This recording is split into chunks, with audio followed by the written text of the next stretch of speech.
Fala pessoal, Daniel Imamura para mais uma aula de SEO. E na aula de hoje a gente vai falar sobre conteúdo. Como que a gente vai criar um conteúdo pensando na nossa estratégia de SEO.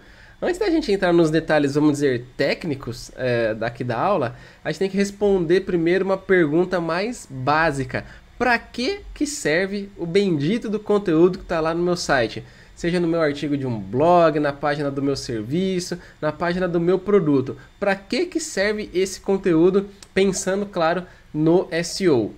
E a resposta é tirar as dúvidas de quem está pesquisando alguma coisa no Google. Sim, se a gente for olhar com esse viés totalmente da estratégia de SEO e tudo mais, a gente tem que entender que o Google, ali as pessoas vão tirar uma dúvida, buscar uma informação e tudo mais. E o conteúdo que está no nosso site, nas nossas páginas, é o que vai servir de resposta para essas pessoas. Então, se você quer estar nas primeiras posições ali do Google para qualquer tipo de pergunta, qualquer busca que seja feita, você precisa ser a melhor resposta para aquela dúvida em específico. E a gente vai ver aqui algumas técnicas para você conseguir fazer isso, né? Você ser a melhor resposta para aquela pergunta que algum dos seus potenciais clientes ou seu público-alvo ali está digitando na caixinha do Google. Então vamos lá. Quais são os elementos então de um conteúdo bem otimizado? Resumindo em uma listinha aqui, é o que? Precisa ter a palavra-chave. Sim.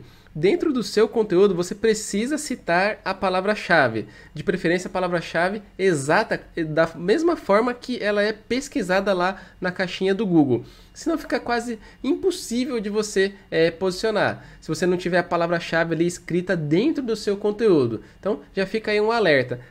Uma vez numa aula de SEO, até a pessoa me falou, mas eu escrevo o nome do produto em inglês, só que as pessoas procuram em português. Como que eu posso fazer para posicionar? Eu falei, não tem jeito, você precisa citar ali dentro o nome do seu produto em português para que você tenha chances de aparecer para a busca do nome do seu produto em português. Então, a gente precisa ficar atento que por mais que tenham sinônimos, que foi o que eu coloquei aqui, os sinônimos são um complemento ali ao conteúdo que você está criando. Vou trazer um exemplo aqui para o nosso universo do SEO. Se eu estou escrevendo um texto, quero posicionar ele para SEO, é saudável que eu use um sinônimo como otimização de sites dentro ali do texto que eu estou escrevendo. Por quê? O Google começa a entender que SEO, otimização de sites, são sinônimos, eu estou citando essas variações. Então, o meu conteúdo está ficando um pouco mais completo porque eu também estou conseguindo utilizar variações.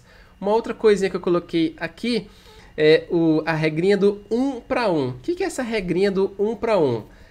Tem, às vezes, umas pessoas que elas cometem um erro, principalmente no começo ali da jornada de SEO delas, que é o quê?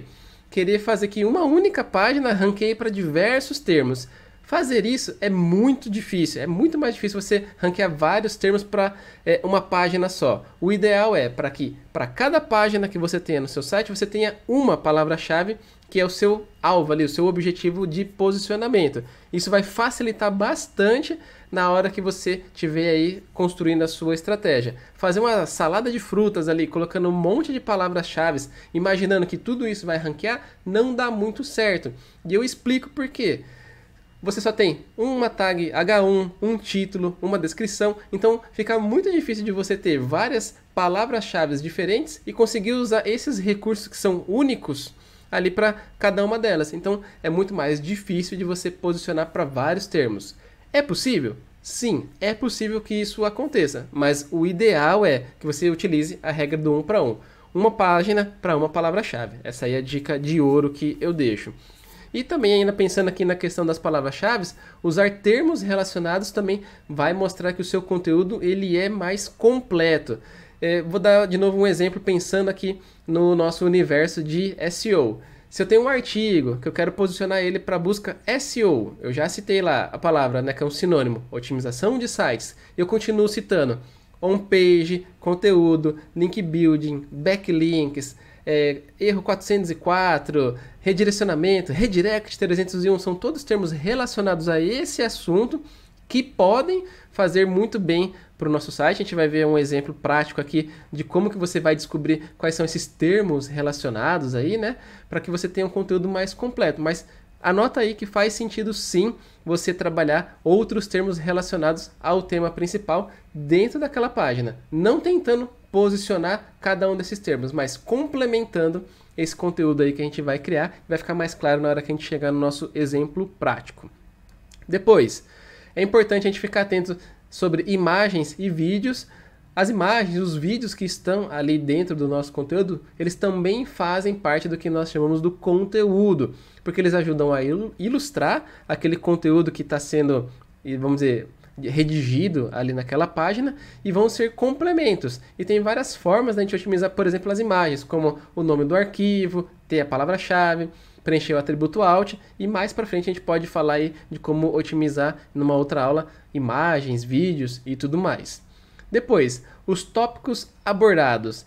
É importante a gente entender que quando a gente vai dar uma resposta, para ela ser a resposta mais completa possível, o ideal é que a gente aborde todos os tópicos que permeiam aquela dúvida. Então, se você quer saber um pouco mais sobre SEO, faz sentido eu explicar sobre o on-page, sobre o conteúdo, sobre o link building, pesquisa de palavras-chave, entre vários outros tópicos, para que a resposta sobre a palavra-chave SEO fique mais completa. E a gente vai ver isso também aqui no nosso exemplo prático.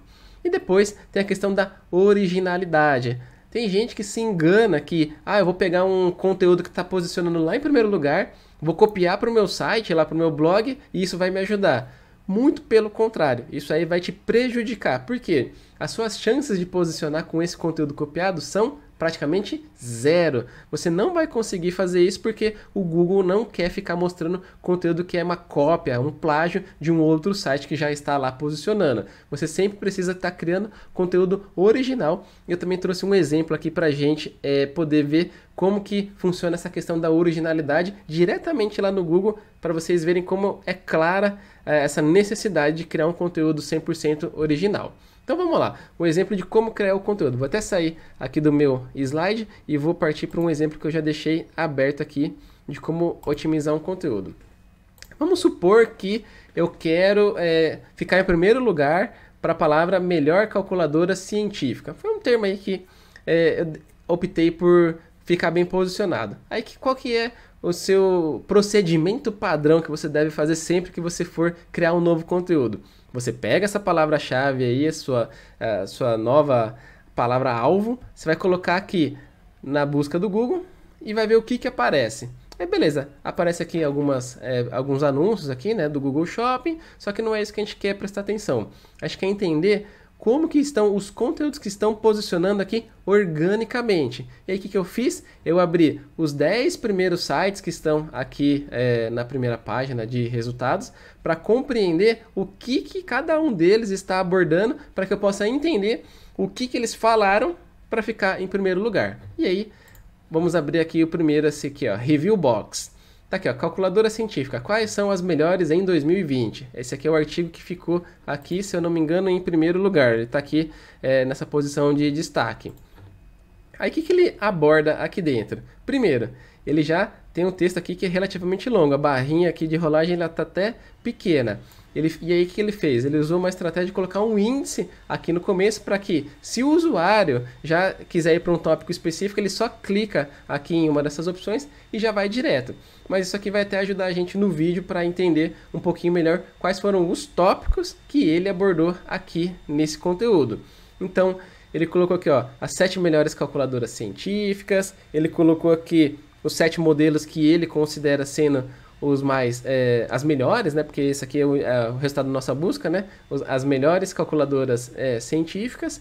E ele vê aqui, ó, HP, Casio, HP 300S, Procalc, outra da Casio, Tilibra.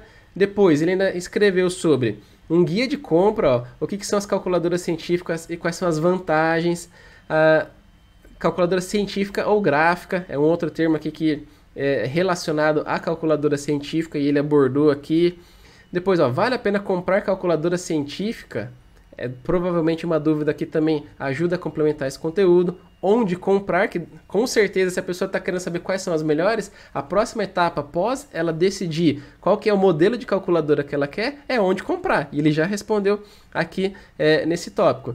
E depois, ó, critérios de compra, principais características para avaliar calculadoras científicas, bem completo mesmo, ó, funções, visor, bateria, design, memória, planilhas, tamanho, resistência, menu, manual e integração com dispositivos. Olha como é completo esse primeiro resultado. Não é à toa que ele ficou em primeiro lugar ali para essa pesquisa, segundo o algoritmo do Google. Por quê? Ele está muito completo aqui, abordando todos esses tópicos, e aí aqui embaixo ele vem escrevendo cada um deles.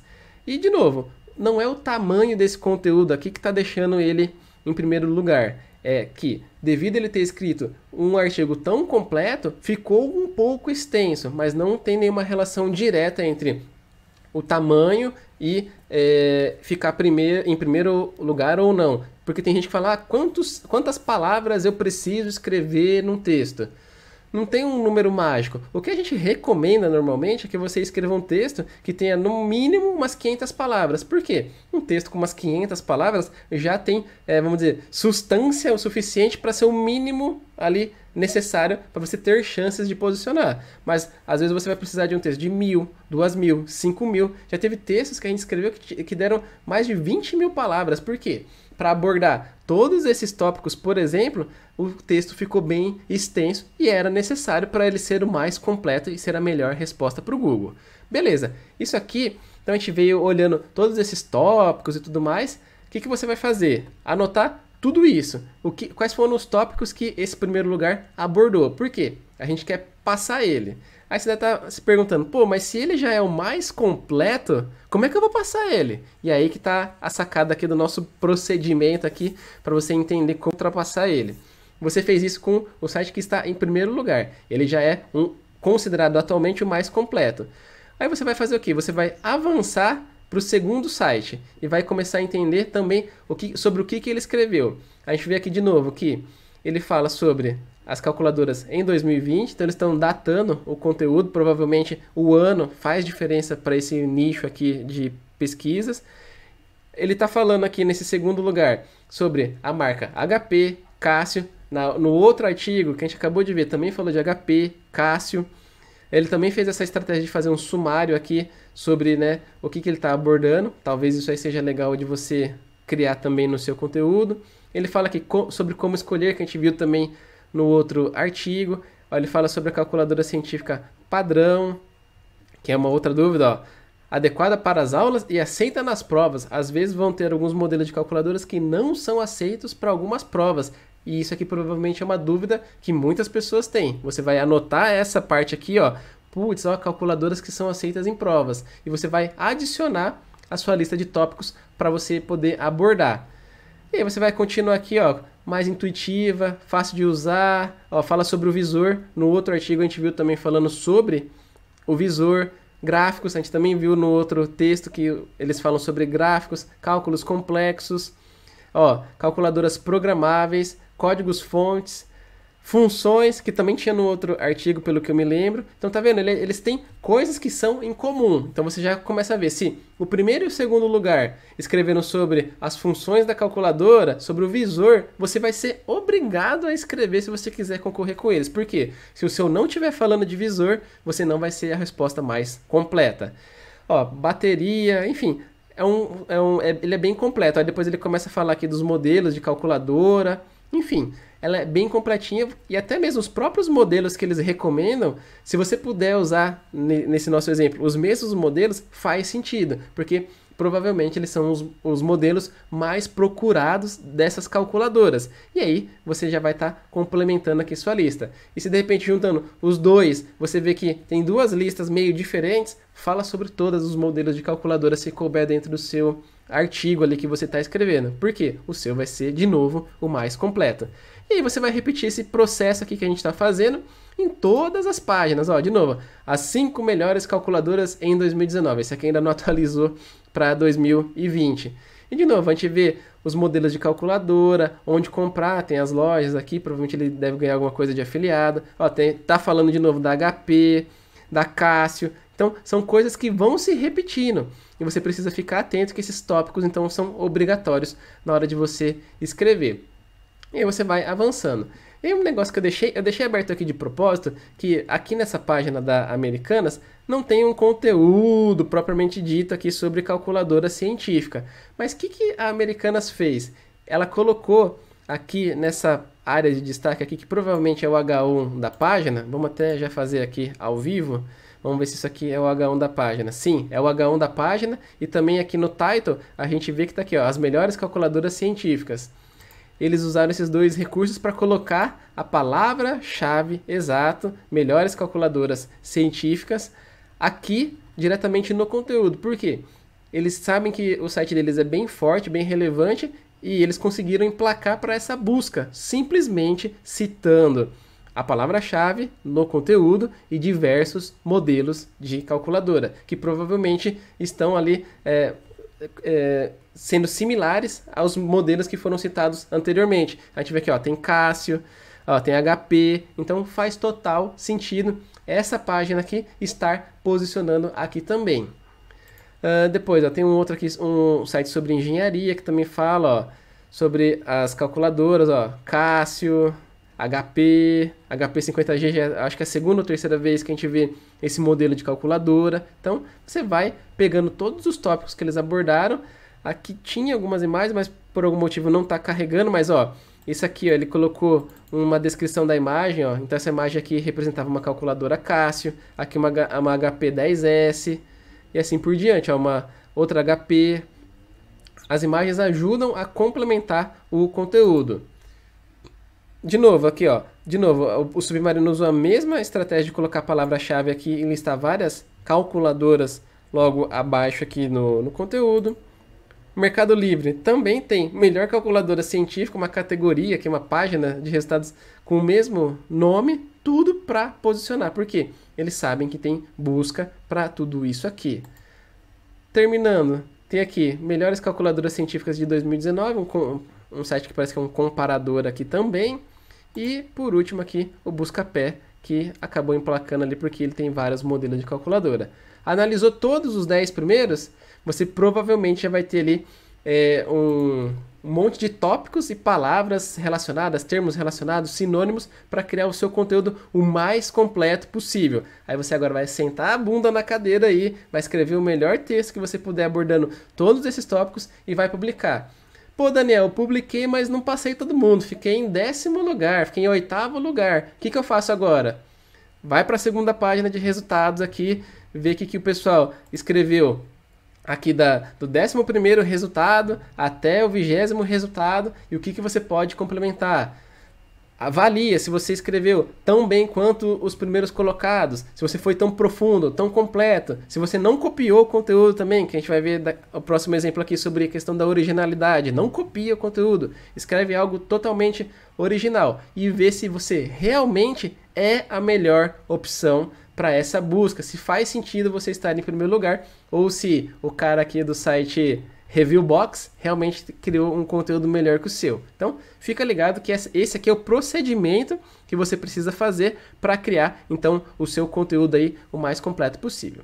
Aí, dando sequência aqui nos nossos slides, eu vou mostrar um exemplo aqui sobre originalidade, né? Como que a gente vai fazer aqui o nosso teste. Já deixei aqui aberto.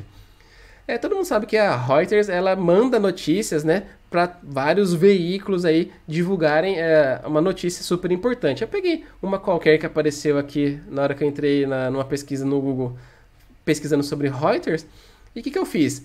Eu selecionei um trechinho aqui do conteúdo e vou ver se ele está presente em outros sites espalhados pela internet, que muito provavelmente está, porque a função da Reuters é mandar notícias para vários veículos, que nem eu acabei de explicar. Então, eu copiei esse trechinho aqui, né, daqui até essa palavra aqui, e vim aqui no Google e pesquisei esse trecho entre aspas, e mandei pesquisar. E aí, o que ele trouxe aqui? Ó? Aproximadamente 5 resultados foram encontrados. Então, tem o site da Exame, alguma coisa do Facebook aqui posicionou, o site manchetes.socioambiental.org, Twitter, Vice e tem aqui umas imagens aqui. Só que o mais legal que eu quero mostrar aqui no final é que uma mensagem do próprio Google, ó. Para mostrar os resultados mais relevantes, omitimos algumas entradas bastante semelhantes aos 10 resultados já exibidos. Se preferir, você pode repetir a pesquisa, incluindo os resultados omitidos. O que isso me indica? Que se você é um site que simplesmente copiou o conteúdo da Reuters e colou no seu site, você já está considerado aí como sendo um conteúdo muito semelhante, ou seja, copiado na cara dura, e você foi omitido dos resultados de pesquisa. Aí eu cliquei aqui, abri numa nova aba, e aí eu vejo que o de 5 resultados saltaram para 80 resultados. E eu vejo aqui, por exemplo, que apareceu o site de notícias R7, que não está aqui nessa lista inicial que a gente viu, que são os originais. Ele entrou como sendo uma matéria que era muito semelhante, o próprio Google excluiu ela do resultado de pesquisa. Então, se alguém estava pesquisando sobre esse assunto aqui, nessa matéria aqui, ó, do governo ordena que IBAMA não responda mais pedidos da imprensa, as chances do R7 posicionar eram baixíssimas. Por quê? Ele simplesmente foi lá e copiou o conteúdo da Reuters na íntegra. E para você ver que é verdade, eu abri esse resultado de pesquisa que está aqui e vim pesquisar. E não é que está aqui na íntegra o trechinho, esse trecho em laranja aqui, ó. O governo ordenou que o órgão federal IBAMA não responda a pedidos de imprensa, tal. Se eu vier aqui, foi exatamente o trecho que eu copiei originalmente da Reuters, que é a criadora desse conteúdo e divulgou para centenas de outros sites pela internet afora. Então, fica ligado, não copia conteúdo, senão você vai provavelmente cair nessa malha fina aqui dos conteúdos semelhantes e as suas chances de posicionar são baixíssimas. Aí você deve estar falando, pô, Daniel, mas eu trabalho num portal aí de notícias e isso é muito comum. O que eu poderia fazer para que eu não caísse nessa malha fina? Você poderia, por exemplo, reescrever esse texto, se você é um jornalista dando a sua opinião, colocando com as suas palavras. Não simplesmente trocar por sinônimos, porque o próprio algoritmo sabe que você está parafraseando esse texto. E não é essa a ideia. Você tem que reescrever com as suas palavras para que ele fique original de verdade. Tem na programação uns negócios chamados cadeias de Markov, se eu não estou enganado, que é um algoritmo que sabe que você está trocando por sinônimos e a coisa fica muito parecida. Então, via programação dá para pegar aí você no pulo do gato, tentando dar um jeitinho no seu texto. Então, reescreve ele mesmo. É claro, pode ser que tenha a fala de alguém, um trechinho que você não pode reescrever, mas tudo bem. É melhor você ter um conteúdo que é 80% original do que 100% copiado. Então, fica com isso na cabeça na hora de você fazer essa adaptação do conteúdo. E o mesmo vale se você tem um e-commerce, porque você deve estar pensando, pô, mas eu copio a descrição do produto lá do meu fabricante, eu não posso mudar a descrição do fabricante, as especificações técnicas, e eu sei que você não pode. Porém, o que você tem que fazer é o quê?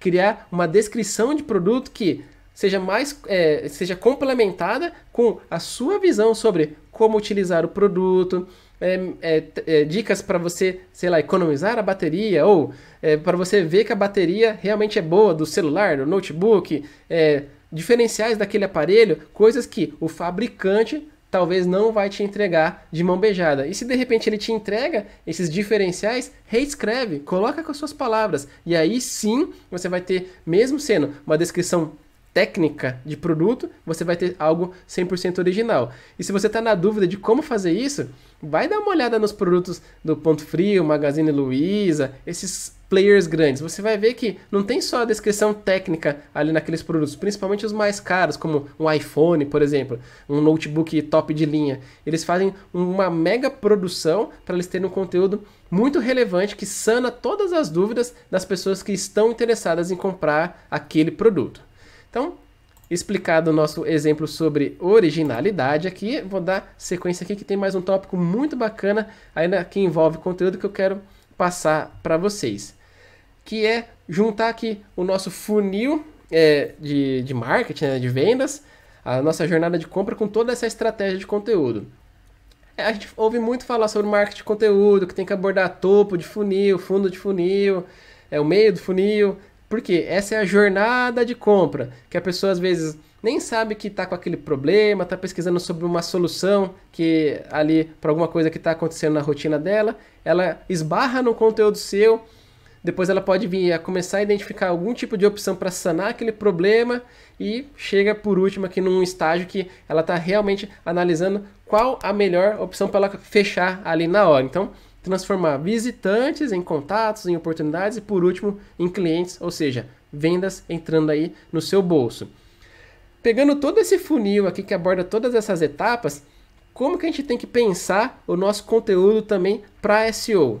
A gente tem que pensar que a gente tem que permear todas as etapas do funil também, porque dessa forma você vai conseguir trazer pessoas em todos os estágios ali dessa jornada de compra e eles vão ser potenciais clientes para comprar ali o seu produto. Trazendo o nosso exemplo aqui da calculadora científica, a gente começou pela busca mais óbvia. Alguém está precisando de uma calculadora, só que ela não sabe qual que é a melhor calculadora científica. E a gente escreveu todo aquele artigo aplicando todas as técnicas que a gente viu aqui nessa aula. Depois, a gente vai ali, vamos supor que ela gostou mais da calculadora HP, mas ainda não tem certeza de qual a melhor calculadora HP. Aqui ela já está identificando a opção que ela quer, que é da marca HP, e está sendo um pouco mais específico. Então a gente pode criar um artigo específico falando só sobre a marca HP. E aí você vai pegar todo esse processo e ver quais são as melhores calculadoras HP para eu escrever um artigo completo e de preferência os modelos que você oferece aí na sua loja. E por último, ali na hora que a pessoa já tomou a decisão, ela vai perguntar onde comprar calculadora científica em São Paulo, por exemplo. E aí você pode estar posicionando com o seu site, a sua loja virtual, e falar que ele pode comprar online com você, ou ir até a sua loja e comprar o produto diretamente lá na sua mão, na loja física. Então, tá vendo? Você vai avançando a criação desse conteúdo, aplicando todas aquelas técnicas. E isso é uma forma de você pegar pessoas em diferentes estágios. Tem gente que nem sabe qual que é o modelo que ela quer comprar agora, e tem gente que já está querendo saber qual que é a loja para poder ir lá comprar. Você pode escrever conteúdo otimizado para todas essas etapas, posicionar no Google e trazer essas visitas aí para você. E aí, juntando tudo isso, eu quero apresentar a estratégia de silos de conteúdo. Isso aqui eu ouvi quando eu comecei a estudar SEO lá em 2009, 2010.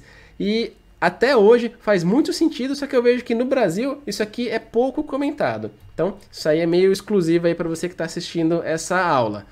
Vamos supor que o nosso alvo é ficar em primeiro lugar para aquela headtail bonita, calculadora HP. Só que como que você vai ficar em primeiro lugar para esse termo calculadora HP, que eu chamo aqui que é o meu silo, né? Eu tenho que encher ele com vários bons posicionamentos para diversas palavras-chave diferentes, que seguindo o exemplo que a gente está trazendo aqui, seria o quê? Ficar bem posicionado para busca, melhor calculadora científica, depois ficar bem posicionado para qual a melhor calculadora HP, depois onde comprar calculadora científica em SP, e tudo isso direcionando para minha landing page principal, que vende ali, né, que quer posicionar para calculadora HP. Eu vou fazendo toda essa linkagem interna, criando todos esses conteúdos, enchendo esse meu silo de grãos, essa que é a ideia mesmo, aquele silo de grãos que o pessoal vai jogando, e quanto mais grãos eles jogam, mais vai enchendo até a boca, e pense que quando você chegar na boca ali do silo, é porque você já escreveu sobre tudo que podia escrever no seu site, e o seu site se tornou numa referência. Ele é o melhor site para alguém que está procurando sobre calculadora HP. Na sua landing page vai ter um conteúdo super otimizado, porque você aplicou todo esse procedimento que eu expliquei aqui nessa aula. Você fez isso para diversas palavras-chave para encher o seu silo, e todas essas páginas estão apontando para uma mesma direção, que é essa landing page que você quer posicionar para a calculadora HP. E claro, a gente sabe que o SEO não vive só de conteúdo. Eu já gravei a aula de como que você faz para pesquisar suas palavras-chave e como que você faz para otimizar o seu on-page. Tudo isso é super importante de você fazer, e também você vai ter que fazer a sua lição de casa aí do link building, que vai ser o tema da nossa próxima aula. Então, se você quiser ver essa próxima aula do link building e ainda não é inscrito aqui no canal, clica aí em se inscrever e também ativa o sininho, que vai ser o tema da nossa próxima aula. E quando eu publicar na próxima quinta-feira, às 9h15, vai estar aí no ar mais uma aula. Você vai poder conferir em primeira mão como você vai fazer o link building aí para essa sua estratégia de SEO que a gente está construindo aqui juntos nessas aulas. Então, se você gostou desse vídeo, deixa aí o seu joinha para eu saber que minhas aulas estão te ajudando de alguma forma. Deixa o seu comentário aqui abaixo. Se você ficou com alguma dúvida, não tem problema. Manda que eu mesmo vou responder para você. E vou deixar aí na tela mais alguns conteúdos para você poder continuar acompanhando aqui no nosso canal. E eu te vejo num próximo vídeo. Até lá!